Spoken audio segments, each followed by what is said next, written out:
There have been some brutal weeks this fantasy football season, but I'm not sure any were worse than week 7. And in what was supposed to be the game of the week, the Chiefs versus 49ers, was pretty much a dud, not only in real life, but for fantasy. And of course, we got to talk about Brandon Aiyuk, that big injury to the knee. Don't know the timeline here, but it's not looking good. But look, Brandon Aiyuk wasn't looking good before that. He only had 2 catches in this game, had a terrible drop on 3rd down. I mean, who knows what the rest of the season would have held for Brandon Aiyuk if he was healthy, but you got to think after what we saw, he's going to miss significant time now.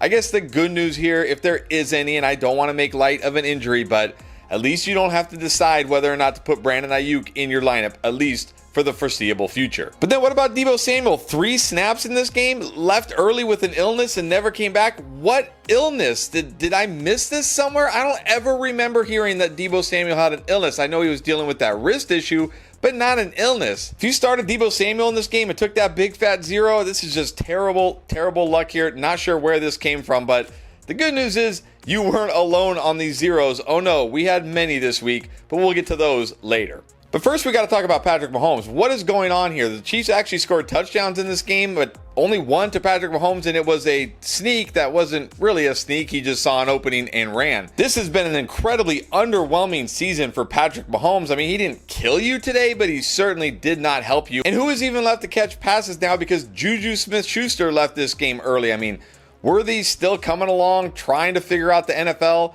Travis Kelce looks like he'd rather be at a Taylor Swift concert. I really don't think Patrick Mahomes is a guy you even have to consider starting anymore. He's nothing more than a super flex 2 QB option at this point. Speaking of Travis Kelce, just when it looked like he was back, 4 catches for 17 yards. 17 yards. That's not a lot of yards on 4 catches. And meanwhile, other tight end Noah Gray actually led the team in receiving in this game. I really thought after Rashee Rice went down, Hollywood went down, that Travis Kelce would have no choice but to be good in fantasy. But apparently, that isn't the case. Still think this is a guy you're probably going to have to trust and put in your lineup, but just know vintage Travis Kelce probably not coming back. And there was some good news on the 49ers side. I mean, Jordan Mason resumed his workhorse role. The problem is he did very little with it. Almost scored a touchdown here, but look, this was a tough matchup. He was coming off the injury, but at least if you have Jordan Mason, you know he got through this game unscathed, and you can feel good about him going forward. And while the day ended on a bad note, it started on a bad note as well. Thursday Night Football, Alvin Kamara, the guy who had been carrying your fantasy team all year, looking like one of the best picks, went out there and laid a total egg. Only 10 rushing yards. He did bail you out with 6 catches. That is if you're in a PPR league to get you a whopping 8 fantasy points. If you're in a non-PPR league, he did not bail you out. And for however long Spencer Rattler is going to be the quarterback, we can't treat Alvin Kamara as a no-doubt must-start elite option. This offense, this team is just horrible right now. At least when Derek Carr comes back, we can probably feel better about Alvin Kamara. But if it's Rattler again next week, I mean, you're probably still starting him, but you're also probably not feeling great about it. And we could probably say something similar about Malik Neighbors. Yes, Malik Neighbors have been mostly great this year in spite of terrible quarterback play from Daniel Jones, but we saw on Sunday what that terrible quarterback play can do when it finally catches up to him.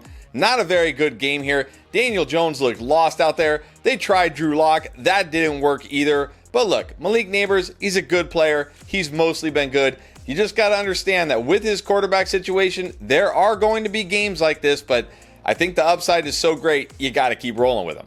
But speaking of bad QB play, I don't think anybody has had it worse than Tyreek Hill since Tua went down. 1 catch for 8 yards. Like, you can't figure out ways to scheme this guy the ball, screens, jet sweeps, something here. Please, we need Tua back in week 8. It sounds like there's a chance he'll be back in week 8. Please, Dolphins, bring him back if there's any way possible. Save Tyreek Hill for us, please. We can't suffer through another week of this. And the same goes for Jalen Waddle. We cannot suffer through another week of these guys being absolutely horrible in fantasy. Please, give us Tua in week 8. And we finally had that letdown game from David Montgomery. It was a tough matchup, and he did leave this game, briefly with a knee injury, but he came back and looked pretty good after until he almost fumbled the game away. And if you started him this week, he may have fumbled away your matchup, but still, David Montgomery has been so good this year. He's in this Lions offense.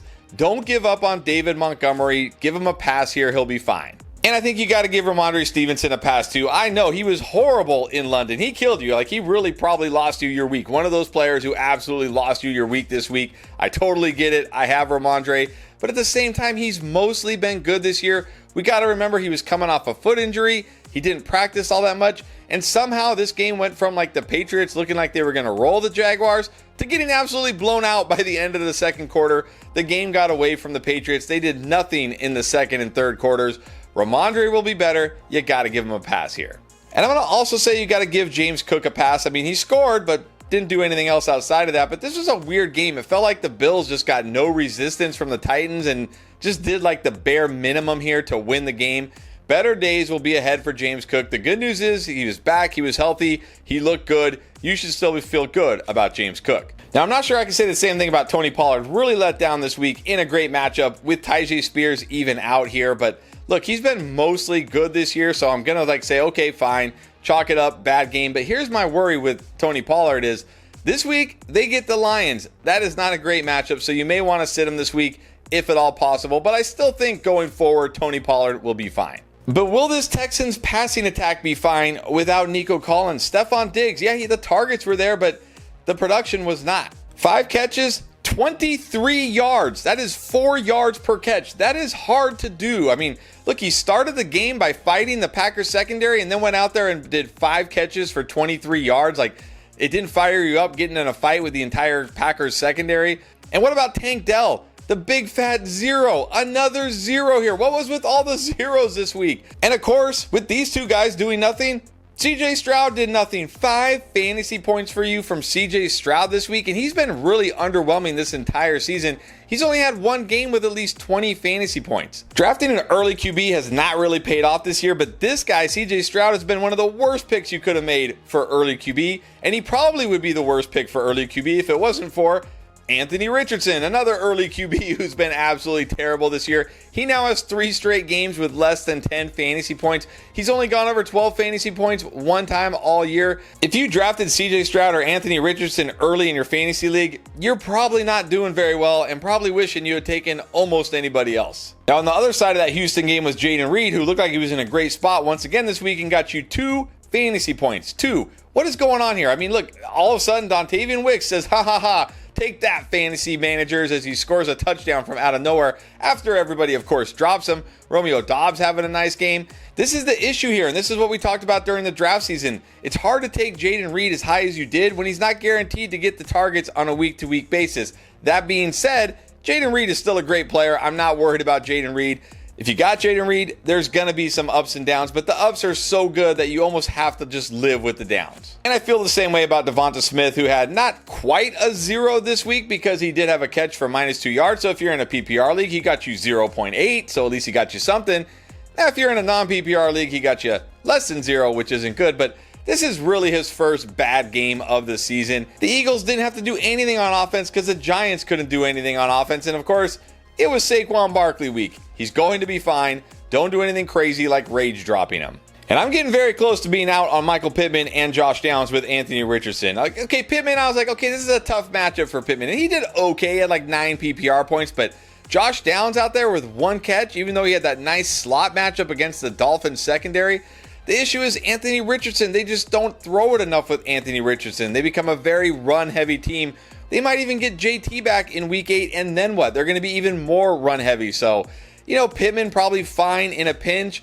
Downs, if you're willing to risk it. But really for me, both these guys, I really don't want to start them if I don't have to, as long as Anthony Richardson is playing quarterback. And I don't know what to make of Andy Dalton and Deontay Johnson in this game against the Commanders. Andy Dalton went out there and did his best, like Bryce Young impersonation, 2 interceptions in the first 2 drives, and even with Marcus Mariota playing, they just got absolutely blown out in this game. And of course, Deontay Johnson did pretty much nothing in what should have been a smash matchup. And it doesn't get any easier for Deontay Johnson this week as he's got to go face Pat Surtain and the Broncos, so you may want to consider benching him in week 8. I will say I'm getting close to rage dropping Sam Laporta. This is looking like one of the biggest busts in fantasy football this year. A guy that was drafted in the 3rd round of almost every fantasy league. He has 17 targets through 6 games.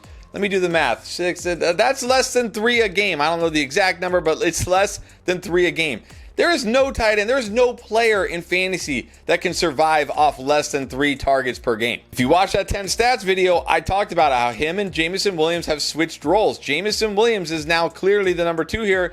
Laporta the number 3, the number 4. If you want to keep starting him because you drafted him in the 3rd round because he was the tight end 1 last year, You do you, but I am now out on Sam Laporta this year.